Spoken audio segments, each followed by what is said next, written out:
Hello, Patriots. Welcome back to Patriot Prepper, where we tackle real world scenarios and strategies to keep you and your family safe in uncertain times. Before I start on today's main topic, I want to apologize to y'all in advance. See, I woke up this morning not in a good mood. Actually, I'm pissed off. After yesterday's terrorist attack, it really got me thinking, what has this world, our country, our state, shit, even our home has come to? It pisses me off that our borders have been wide ass open for 4 years, letting everyone come into our country. Parts of our own government has been telling them that we need to close our borders. We're just letting in terrorists and criminals in. Really, everybody has been telling we need to close the borders. But the people in the White House didn't listen. Or they heard, but they didn't care. How many innocent people have to die? Children, women, men? I hate to say this, but the attacks that happened yesterday in New Orleans and Las Vegas, I believe, is just a start. And Lord, I hope I'm wrong, but I don't think I am. We have terrorists and sleeper cells in our country. Hell, they're in our state, and probably even in a city or town near all of us. And guess what? They're in their planning stage right now, planning on killing as many Americans as they can. After attacks yesterday, now they're doing an investigation looking to see if the FBI fucked up somehow and let this happen. If they had him on a watch list. It's not the FBI's fault. It's dumbass Joe and Camel Toe's fault. I hold them responsible. All you had to do was close the damn border. But no, you didn't. And now there are tens of thousands of American hating terrorists in our country. And you gave them free cell phones so they could communicate with all their American hating terrorist friends. You gave them health care to make sure that they're healthy when they carry out these attacks. And that's so fucked up because we got Americans that die every day because they can't afford or get health care. You gave them debit cards with money on it so they can eat and buy shit. We got Americans that don't have food because they don't have any money, that's hungry. This is bullshit. Like I said, I blame you, Mr. President and Vice President. You could have stopped this, but you didn't. See, when you leave your house or your property or the White House, you have the Secret Service following you and protecting you. Who does the people have? Who do we have? No one, that's right. We have to protect ourselves. We will be fighting terrorists in our country now for many, many more years to come, thanks to your dumb asses. If you are a good-hearted, American-loving, family-loving, that will do anything and everything in your power to keep your family safe, go ahead and hit that like button right now. Put American flag, a heart emoji in the comment, and share this video with your loved ones, your friends, and your family. Let's keep our people safe. All right, I'm sorry, guys, for going off. But I mean, I remember where I was at on 9/11. I was in Fort Irwin, California, and I remember how I felt and how many people lost their lives. Before we move on, I want y'all to watch the Sean Ryan show with Sarah Adams. I believe it's episode 149. This will open up your eyes and just show you how much danger we are in. Okay, so before we actually start with the main topic on the video, I wanted to give a little update on the New Orleans attack yesterday. So yesterday when I made my last video, the death count was up to 10. Well, now it's risen up to 15 deaths now. And they said yesterday they had video footage of 3 other men and a woman placing these bombs in or around the French Quarter. Well, this morning, now they're saying that no one else helped him, that he just changed clothes. Really? Come on. We got to do better than this, FBI. I mean, so the clothes that he changed into, what did they have, like built-in boobs or something into it, into the shirt?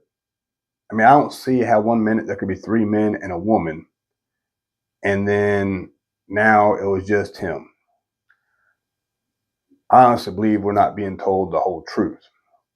I believe there's more to the story and that he did have people helping him.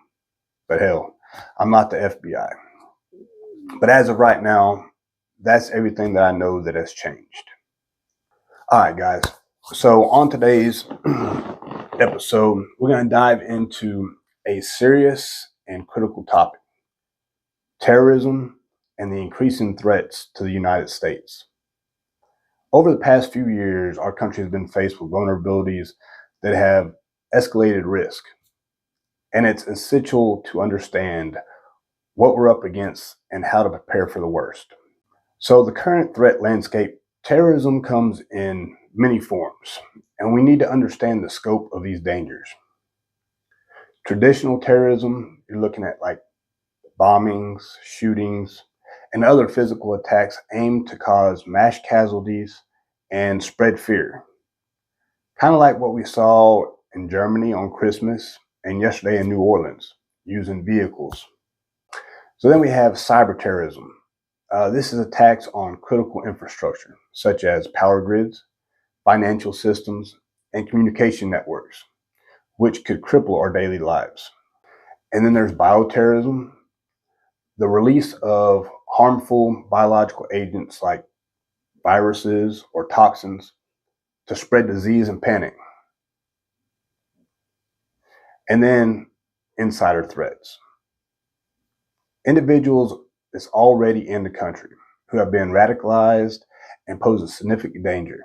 Sleeper cells, these threats are amplified by the recent developments, including the vulnerabilities at our borders and advancement in technology that allows the terrorism to operate in a more sophisticated way.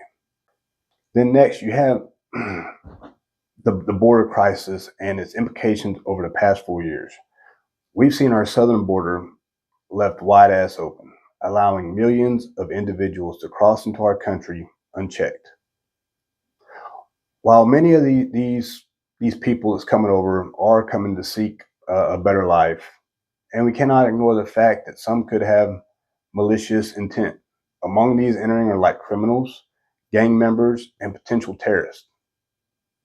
Here's what this means: an increased risk of sleeper cells.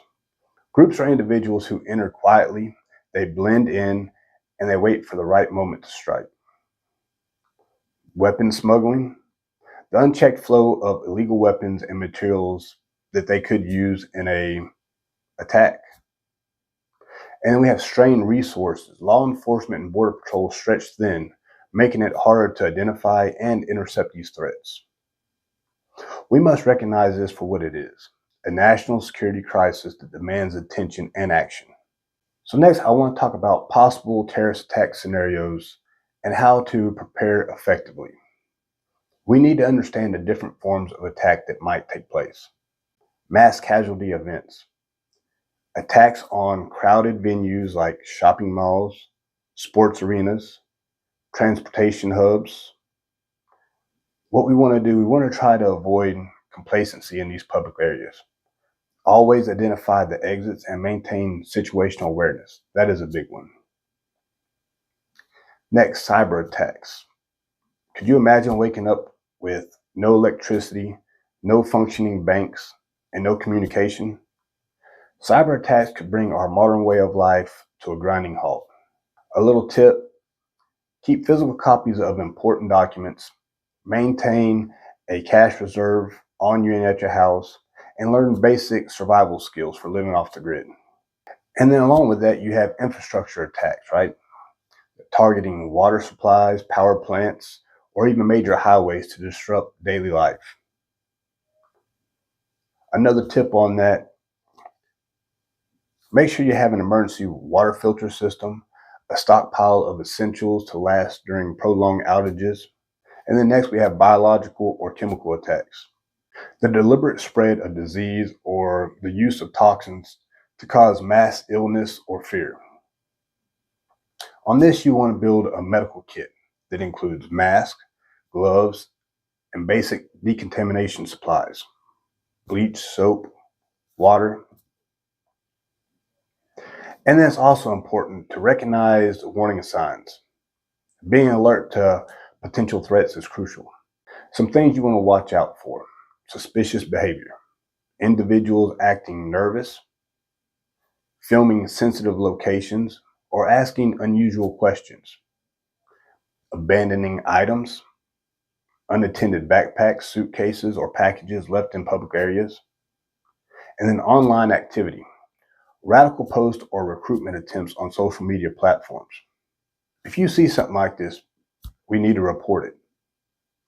Unusual purchases also, the buying of bulk chemicals, electronics, or other items that could be used in attacks.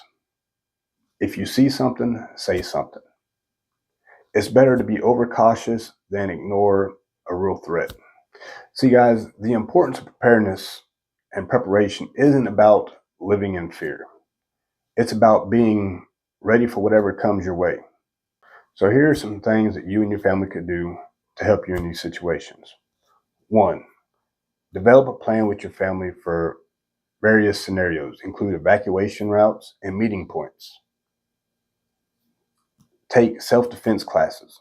Learn how to use a firearm safely and practice first aid skills. Build a bug out bag or a get home bag. And stockpile essential foods, water, medical supplies. And then build a community. Connect with like-minded individuals who value preparedness and also provide mutual support during a crisis. Guys, that's what this channel is all about. And I also have a Facebook page, Patriot Prepper 82. You can check me out there. And also email. You can find that also, I think, on both my YouTube and Facebook. But if not, patriotprepper82@gmail.com. I'm here for you. All you got to do is hit me up. So guys, one of the main takeaways of this video is staying informed and vigilant. Knowledge is power. Stay informed about current events and potential threats, local and national security alerts, and then updates from trusted sources, not just mainstream media. Invest in tools like emergency radios and apps that can provide you with real-time updates on disasters and threats on your cell phone. In conclusion, terrorism is the reality of this modern world, but we don't have to live in fear. By understanding the threats, staying prepared, and remaining vigilant, we can protect ourselves and our families. If you found this information valuable, please share this video with others. Don't forget to like, comment, and subscribe for more critical insight. Let's stay prepared, stay united, and stay safe. And remember, those who prepare today survive tomorrow. Thank y'all for watching, and I'll see you next time. Patriot Prepper out. They call me a god.